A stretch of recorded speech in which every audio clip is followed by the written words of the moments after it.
Hey sightseers, Sightseeing Sally here! Today is Friday, December 10th, and by the time you watch this, I may actually be in a warmer climate.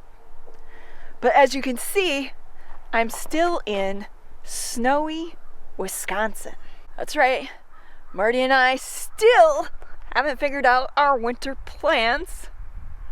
And I'm actually on my way back from visiting with my sister and decided why not take the back roads home and see what I can find, which is how I landed up here in Boltonville.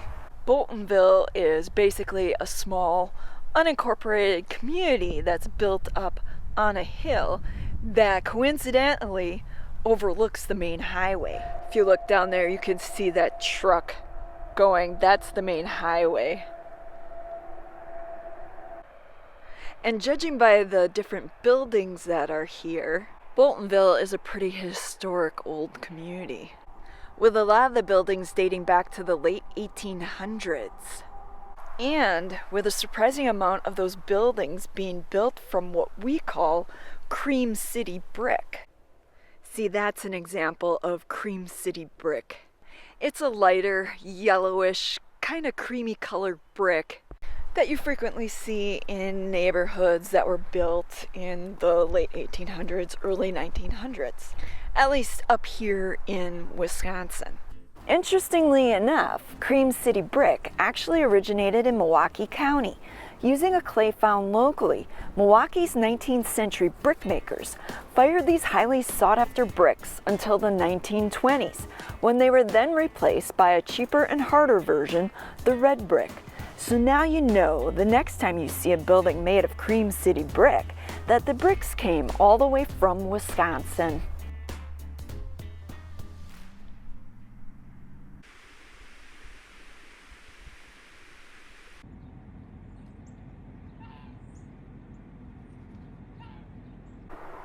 What an interesting little community with its mix of new and old. Has a very small town rural vibe to it. I'd expect that pretty much everybody knows everybody, and outsiders like me are probably looked at a little bit more suspiciously.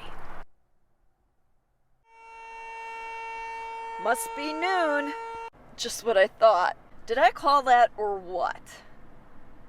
Enough of Boltonville. I think it's time we move on. Move on to our next destination, wherever that might be. I spy something with my little eye that's orange. If you know what it is, leave it in the comment section below. I found my sign. You know what SSS stands for, right? SSS, Sightseeing Sally.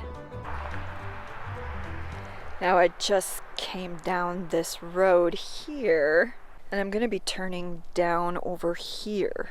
While that abandoned place up over there looks really cool, the reason I actually stopped here has nothing to do with that and everything to do with how you're going to notice that the terrain is going to be changing from being flat to hilly. And that's because we're entering into what is known as the Kettle Moraine area of Wisconsin. Yeah, as much as I would love to still be standing out there discussing with you the Kettle Moraine area of the state, I decided to come in and warm up because it is so flippin' cold out there, at least for these bones. But I digress. As I was saying, Kettle Moraine area of the state, for me, anyways, has been relatively unexplored. I'm really curious to see what we'll find when we get down there.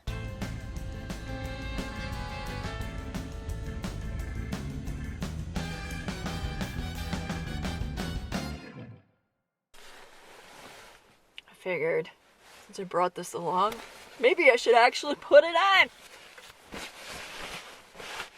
before heading back outside.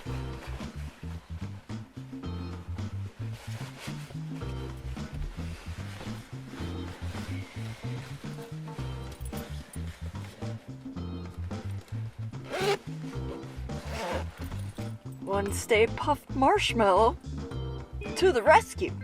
Now the only other thing I need is to find a bathroom.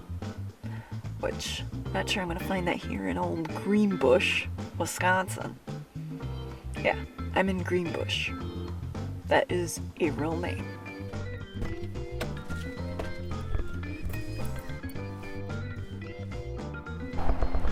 So this is what you're gonna find happening about midday on a Friday in old Greenbush, Wisconsin. A whole lot of nothing.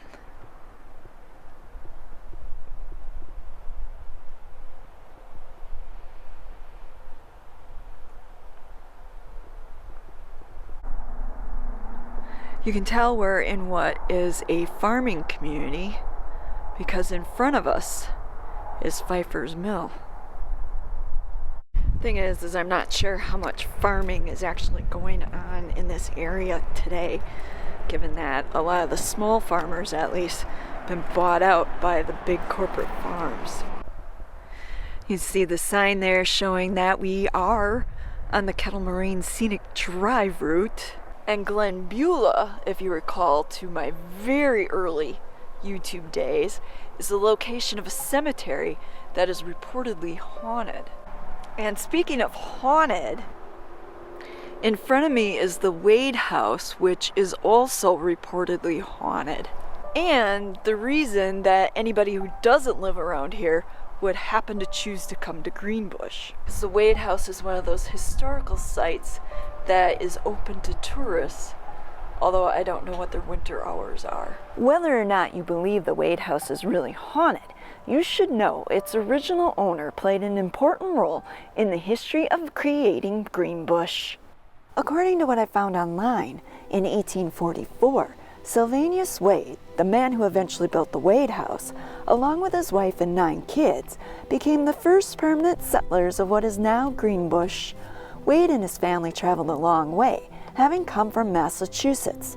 Other settlers followed.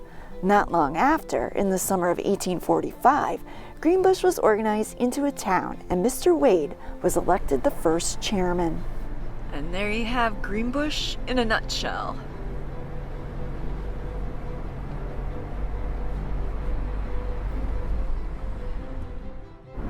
The kind of town where you blink, you might miss it.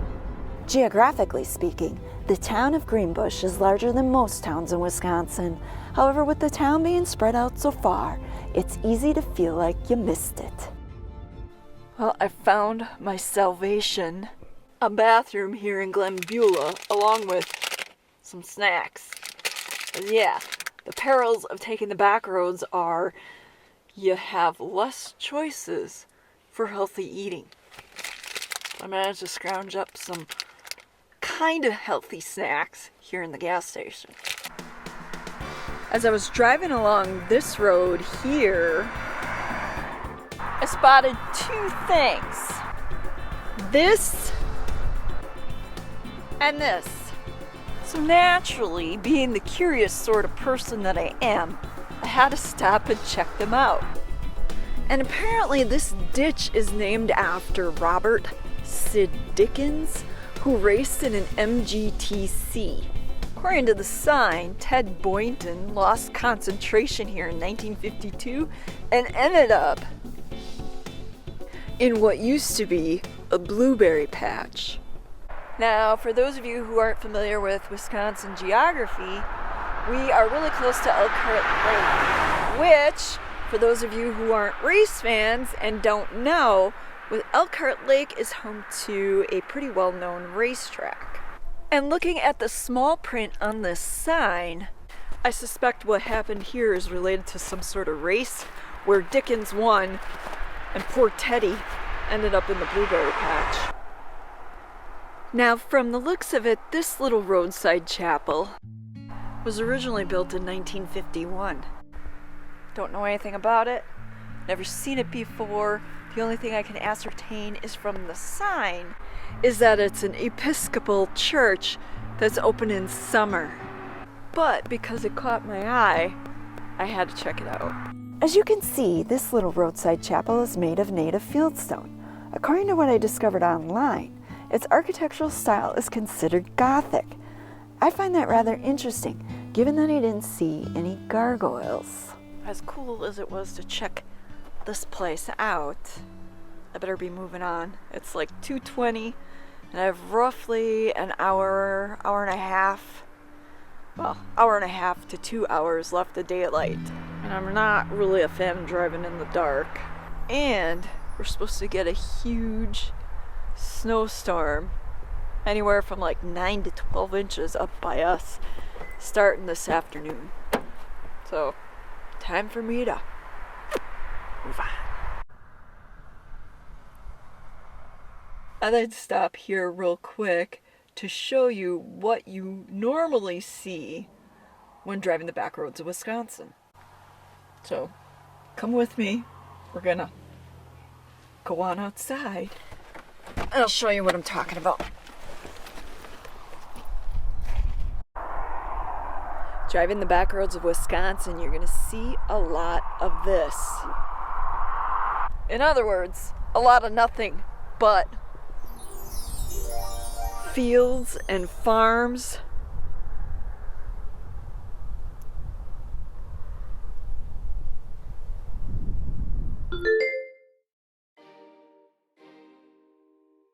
Well, isn't that just special? If you know whose voice I'm imitating, leave it in the comments section below. Anywho, as you can see, I just got a text from Marty. It's officially snowing back home. Which means, as much fun as I've been having on this adventure, taking a jaunt down these back roads, it's time I make serious tracks for home and head on over to the interstate.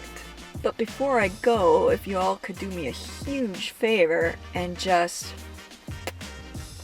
boop that little thumbs up button, just go boop, tap it, give me a like. That would just be fantastical. Until next time, this is Sightseeing Sally.